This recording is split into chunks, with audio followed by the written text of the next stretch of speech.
This Japanese practice made its way to Hawaii during the plantation era and is said to have been prevalent on Kauai, especially in Hanapēpē.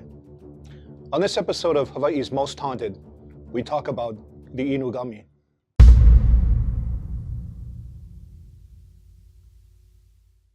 Beyond the cool waters and trade winds of our idealistic paradise is the thin veil that separates our world from the place where the shadows talk back. Welcome to Hawaii's Most Haunted.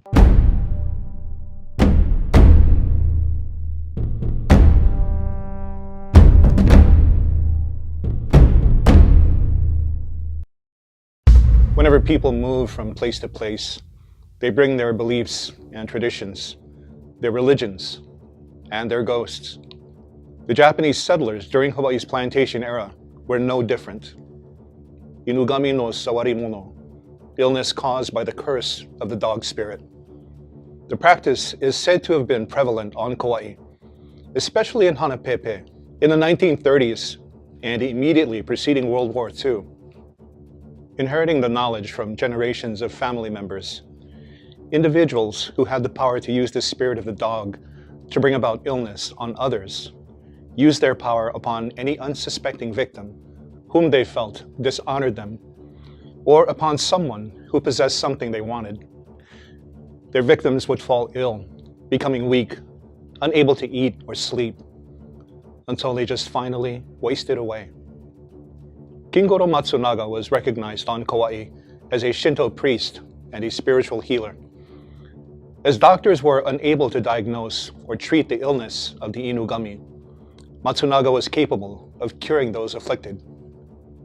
In one experience, a man came to Mr. Matsunaga and said that he was possessed of the evil Inugami spirit and asked if there was anything that could be done to cure him. The man was brought to the temple and was asked to kneel before the priest, who started praying. For nearly an hour, the priest chanted over the man, swaying the gohei, the pom-pom looking instrument, over the head of the man, touching each shoulder. Suddenly, the afflicted man got up on all fours and started barking like a dog and ran out of the temple onto the highway. Men who were present in the ceremony chased after him until he fainted from exhaustion. The man was carried back to the temple, where the priest waved the gohei over him while saying a few words.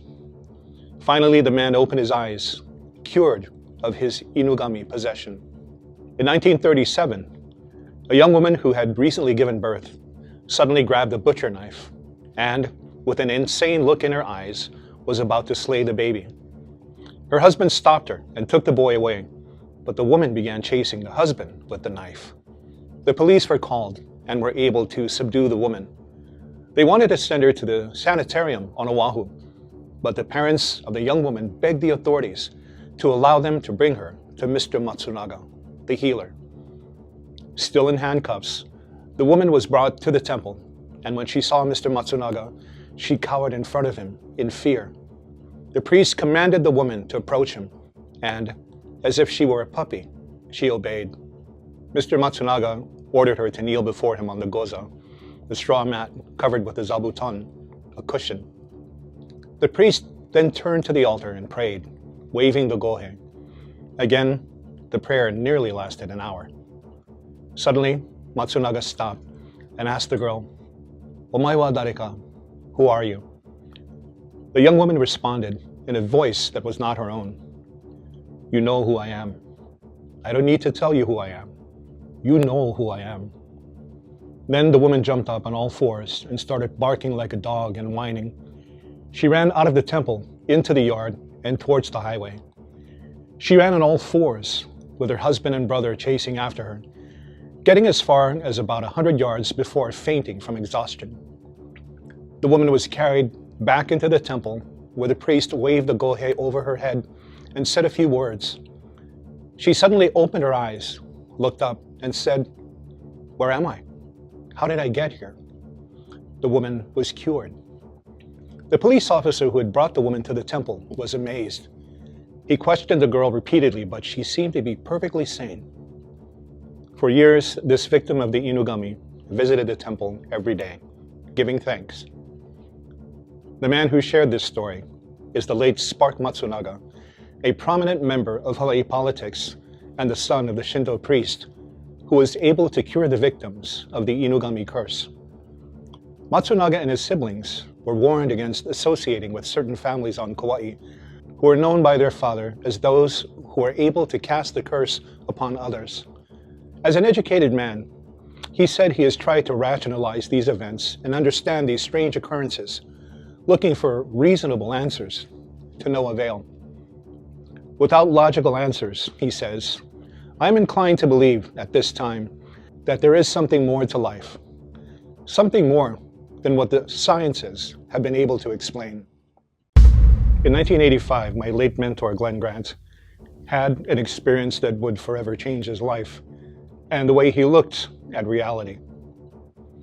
He was invited to a house in Pu'unui in Liliha by a friend of his.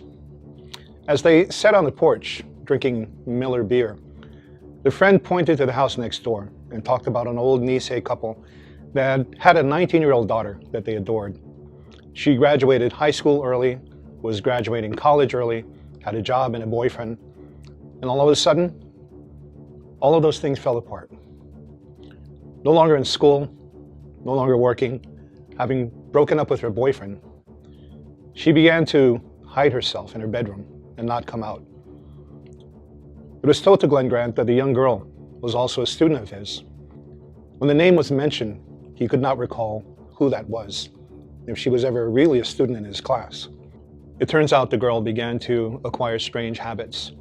She stopped taking care of herself and began to exhibit strange behavior, to the point where the old couple called an odaisan. The girl in her bedroom sat in a rocking chair. The odaisan brought the gohe, hitting her with the pom-poms. The girl began to laugh and cackle, and the rocking chair rocked back and forth. And they said the girl, laughing out loud, hit the odaisan, knocked that person across the room. A few days later, the girl, the daughter, was seen sitting on her bed, no clothes on, covered in her own filth, tearing off her fingernails and her toenails. In one of her few moments of clarity, she requested from her father to bring her teacher from school, Professor Glenn Grant. Reluctantly, Glenn went with his friend to the house next door and met the old couple. Looking around the living room, there were pictures of the girl everywhere, from the time of her infancy all the way to college. It was obvious her parents adored her. The old man in the house asked my boss if he would mind accompanying him to the daughter's bedroom. But as they went into the bedroom, they found it was empty, and she was nowhere. When they finally gave it up, that old man left the girl's bedroom in front of my boss. And as my boss began to follow behind him to step out of the bedroom, the door slammed in his face. And then from above him, right above the door, he heard, and looked up. There she was, floating above the door. She'd been there the whole time. It's the last thing he remembered. But when he came to, he was told that he was physically assaulted by what looked to be an animal. It took a while for him to convalesce from the physical and psychic wounds of that night. Fast forward nearly 10, 15 years later. A voice message is left on my boss's recorder. Someone needs help. It's urgent. When he calls, the woman on the other side of the phone says, I live in one of those twin towers next to Sam's Club in Pearl City. I'm having problems. At night, I have these horrible nightmares that I'm a rabbit being chased by a rabid dog. When I wake up in the morning, there's deep scratch marks on the back of my thigh, my calves, and sometimes on the other side of my headboard, I also hear scratching noises. And late at night, when I go to the kitchen to get some water from the fridge, I can hear padded feet behind me. My roommate and I called an odaisan, who came to our place and began to bless it. She was not what we expected, very young, wearing almost like a business suit. But as we followed her around the place as she did her blessing, my roommate's son sat on the couch the entire time. And when it was over, they noticed the son was catatonic, slowly rocking back and forth. The odaisan, the mother, myself, trying to get his attention, see what's wrong, wake him up. And finally, when he comes to, the boy looks at his own mother and says, wow, You're a sexy aren't you? Against his better judgment, Glenn Grant went. When he knocked on the door opened, and standing before him was an Asian woman, dyed blonde hair, too much makeup on the face. As she opened the door, gleefully she said, "Hi, remember me?" As her hand was on the door frame like this, that's when my boss looked at the girl's hand, that woman, and saw scars, the fingernails. He suddenly realized this was the same girl from all those years ago, possessed by the Inugami who attacked him. Without a word, he ran, making some excuse, and left. After that, that same person began to follow him everywhere, waiting for him outside his classes, his office, his tours, his book signings, and he would avoid her. Coming home from one of his ghost tours, Glenn Grant is walking into the living room of his condominium. The window's open, the curtains are drawn. Now the full light from outside, literally shining a spotlight on his living room floor. And there she is, that woman, squatting on the floor, covered in her own filth, holding on to a copy of his brand new book like this with one hand, a pair of scissors in the other. That's when he notices the woman has torn off all of her fingernails because the blood is now seeping into the white pages. And she says to him, "All I did was ask you for help, and you couldn't help me. When I was at Long's, going through the magazine book section, I found this copy of your new book, and I was glad for you. I began to thumb through the pages, and I found this story, Inugami, and I realized this was my story. I thought to myself, this son of a I ask him for help, but he can't help me, but yet he can exploit my pain in this story." And the woman screamed at the top of her lungs, stabbed the scissors into the pages. Glenn Grant took off. As he made it to the door to let himself out, to try and escape, he felt a searing pain in his back and realized she'd stabbed him. Furious anger overcame him. And purely out of reaction, the instinct to survive, he backhanded her across the living room. Now, he was right on top of her, hands around her throat, ready to pummel her. And then he heard